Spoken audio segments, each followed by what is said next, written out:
Once upon a time, Gatorade and Powerade battled for sports drink supremacy like elite athletes competing in the arena of hydration. And Powerade was ultimately vanquished, leaving Gatorade the people's thirst-quenching champion. How'd they run their competition dry? Well, today we're going to take a look at how Gatorade obliterated Powerade. But before we get started, be sure to subscribe to the Weird History Food channel. After that, please leave a comment and let us know what other sports drinks you would like to hear about. Okay, time for a refreshing taste of Weird History-ade. The Gatorade story began with a man looking out for number one, so to speak. That man was Dwayne Douglas, then an assistant coach for the University of Florida's football team, the Gators. In executing his duties during the spring of 1965, he noticed that his players seemed to lose large amounts of weight during play, but didn't seem to urinate all that much. Douglas shared his observations with Dr. Robert James Cade, one of the school's kidney disease specialists. Cade quickly concluded that the players were sweating too much during practice and games, leaving them too dehydrated to use the bathroom afterwards. He also realized that along with all that sweat, the players were losing their energy and stamina. To tackle the problem, Cade assembled a team of pros, like Danny Ocean, looking to run a hydration heist. I have no idea what you're talking about. Researchers Dana Shires, Jim Free, and A.M. De Quesada helped Cade develop the theory and run a series of experiments on the players. The results show that the excessive sweating unbalanced the athletes' electrolytes. In addition, they also had low blood volume and low blood sugar. The solution, in Cade's own words, was to give them water, but with salt in it to replace the salt they were losing in sweat. Also, give them sugar to keep their blood sugar up, but not so much sugar that it would upset their stomachs. Okay, but can it be lemon lime? Once the science had spoken, the team headed to the kitchen to cook up a drink that would fix the problem. After all, how hard could it be to mix some salt and sugar into water? Turns out, harder than you think. The first batch of Gatorade was, by all accounts, pretty disgusting. The players who taste tested it thought it was foul. And even researcher Dana Shires vomited when he tried it, later recalling, "It sort of tasted like toilet bowl cleaner." That flavor has apparently been discontinued. Not wanting to throw in the towel just yet, Cade went and talked to his wife, Mary, who suggested putting some lemon juice into the mix to cover up its natural putrescence. Early tests were encouraging. Soon, the drink would acquire a name based on the name of the team. And after they credited it with helping them win their first Orange Bowl in 1967, the athletic community began to take note. With Gatorade's reputation on the rise in 1969, Cade granted the drink's American commercial distribution right to Stokely Van Camp Incorporated. And after some legal wrangling, the University of Florida wound up with a 20% ownership interest, which still makes them tens of millions of dollars a year. In 1977, Gatorade became the official sports drink of the NFL. And in 1988, New York Giants Harry Carson and Jim Burt showered then-coach Bill Parcells with a cooler full of Gatorade, kicking off a tradition that would make the drink practically synonymous with victory in sports. Gatorade's ubiquity in athletic competitions made it a massive success. So, in 1983, both Quaker Oats and Pillsbury set their sights on acquiring the drink and threw down for a bidding war over SVC. Quaker Oats prevailed, eventually buying the company for a thirst-quenching $220 million. But if Star Wars Episode 1 taught us anything, it's that there's always a bigger fish. In this case, that fish was named Pepsi. Locked in their own eternal battle with the Coca-Cola Company, Pepsi was in need of an edge. They thought Gatorade would be just the thing, so they gobbled up Quaker Oats. The company, not the oats. But Coca-Cola, realizing they were getting lapped in the sports drink market, wasn't about to be shut out.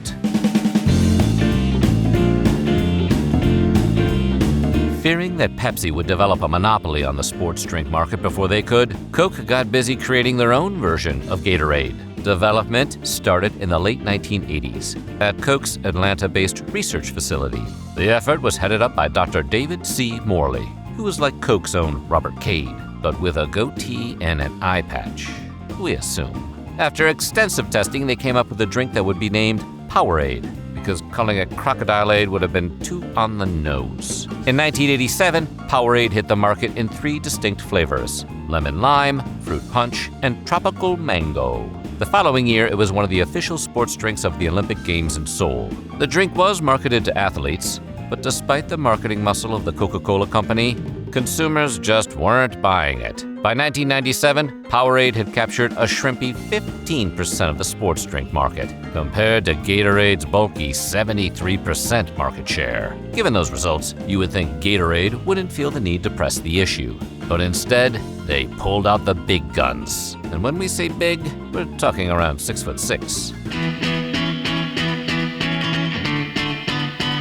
On August 8, 1991, Gatorade debuted their now iconic Be Like Mike commercial, starring Chicago Bulls shooting guard Michael Jordan, who you may have heard of. It's weird to think about it, but prior to the Be Like Mike ads, Gatorade had never before tried using a celebrity athlete spokesperson in an American advertising campaign. And Jordan was the celebrity sports pitch man. Prior to making the Gatorade deal with Pepsi, Jordan had famously pitched Chevrolets, Nikes, Wheaties, Hanes, and Coke products. Gatorade managed to steal his airness from Coke with a 10-year, $13.5 million deal and an ironclad guarantee he would be the product's only endorser. Sometimes I dream that he is me. Got to see that's how I dream to be. I dream I move, I move. I dream I groove like Mike. If I could be like Mike, I wanna be like Mike. An original cut of the ad merely featured clips of Jordan dunking, but an advertising executive named Bernie Pitzel decided it stunk. Days before its debut, Pitzel decided the ad should feature a bunch of kids looking up at Jordan and singing the song "I Want to Be Like You" from Disney's The Jungle Book. But Disney wanted too much money to license the song, so Pitzel sat down and wrote his own song, completing the lyrics to Be Like Mike in about 4 hours. Despite its iconic status, the Be Like Mike spot didn't actually increase sales for Gatorade, which just goes to show you how hard the advertising business is. But it wasn't a failure either. The commercial helped solidify both Michael Jordan and Gatorade in pop culture and prevented Jordan from endorsing Powerade, which was equally valuable to Pepsi. Moreover, subsequent advertisements, which focused more on the drink's ability to help Jordan perform, did lead to an increase in sales.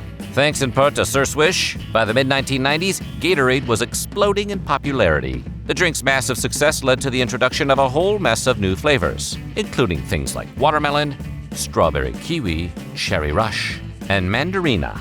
But new flavors were just the beginning, because there's always thirsts to be quenched by a good old-fashioned spin-off too. So, in 1997, Gatorade released Gatorade Frost. Rather than being aimed at the sports drink market, Gatorade Frost was marketed to what Quaker Oats called the thirst market, downplaying the athletic connection to target average, everyday thirsty folks. The initial batch came in 3 flavors: Alpine Snow, Glacier Freeze, and Whitewater Splash, which ironically also sound like deodorants. The original Gatorade was, for the most part, just water with sugar, salt, and some flavoring added to it. The recipe has changed over the decades, but the goal is still about replacing lost electrolytes. That's the promise of a sports drink, and studies have shown both Gatorade and Powerade are equally effective for that purpose. Nutritionally speaking, Gatorade and Powerade are fairly identical. Gatorade has a little more sodium and a higher caloric content, and Powerade has more micronutrients in it. But they have the same amount of sugar, so the difference is negligible. As far as consumers are concerned, the biggest decision to make is really about which sports drink they feel tastes better. Powerade tends to be a little sweeter because it uses Coke's old standby sweetener, high fructose corn syrup, rather than dextrose, which is what's in Gatorade. But not everyone likes things sweeter, so your mileage may vary. Of course, the big question is, do sports drinks really work? And the answer is yes, at least to some extent. Sports drinks have been shown to aid endurance in at least some kinds of protracted aerobic exercise, under certain conditions. But on the other hand, there's also evidence that at least some of the benefits of sports drinks come down to the placebo effect, which is to say, some of the rejuvenating power of a sports drink comes from the fact that we believe it's helping, when really, the Powerade was in us all along. These days, Gatorade's product line, which is mostly designed to appeal to teens and young adults between 13 and 24, is as robust as ever. Its regular Thirst Quencher series currently comes in around 20 flavors, ranging from the commonly found ones like Fruit Punch, Orange, and Lemon Lime, to exotic rarities like Tropical Cooler and Watermelon Citrus. They're also still cornering the thirst market with a Frost flavor series, which includes varieties like Arctic Blitz, Cascade Crash, and Tropical Mango.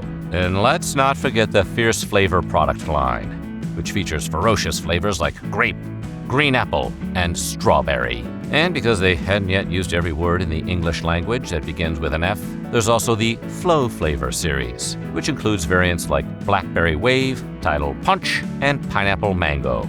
Powerade, meanwhile, is focused on selling to older teenagers, blue-collar workers, and students, with more variants than the God of Mischief.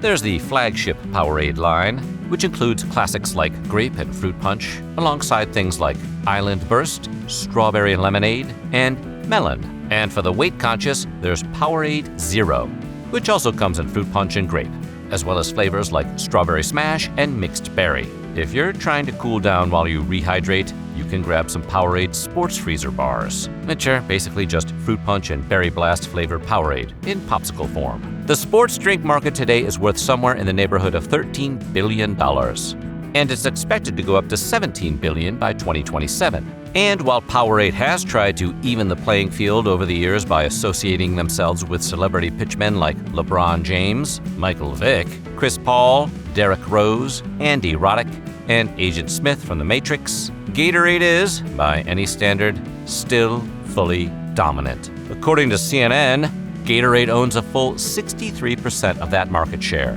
while Powerade has around 14%. In fact, Powerade isn't even Coke's best-selling sports drink. That distinction goes to Body Armor, which Coke acquired in 2021 and now has 14.5% of the market. Coke hopes the two brands will be able to work together to take down Gatorade in some kind of handicap match. But for now, everyone still wants to be like Mike.